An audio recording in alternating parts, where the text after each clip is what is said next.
তো আমাদের সর্বপ্রথম দাবি হচ্ছে দুইটা দাবি আমি আজকে উপস্থাপন করতে চাই যে 2019 বিধিমালা বাতিল করে 2024 সর্বশেষ জনপ্রশাসন মন্ত্রণালয় কর্তৃক যে 93% মেধা এবং 7% কোটার ভিত্তিতে যে সারা বাংলা প্রত্যেকটা সেক্টরে নিয়োগ দেওয়ার কথা, সেই নিয়োগের বিধিটা আমরা বাস্তবায়ন করতে চাই।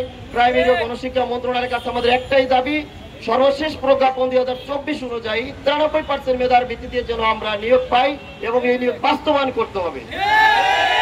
এবং আমাদের দ্বিতীয় যে দাবিটা সেটা হচ্ছে যে বর্তমানে আমাদের এই শূন্যপদ এটা যাচাই করা হয়েছিল প্রায় 7 থেকে 8 মাস পূর্বে।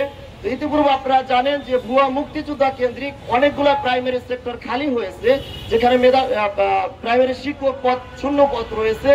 সেই শূন্য পদগুলো পুনরায় আপিল করে যেন খালি পদের সংখ্যা নির্ধারণ করে ওই শূন্য পদের বিপরীত আসন সংখ্যা বৃদ্ধি করে আমাদেরকে নিয়োগ দেওয়া হয়।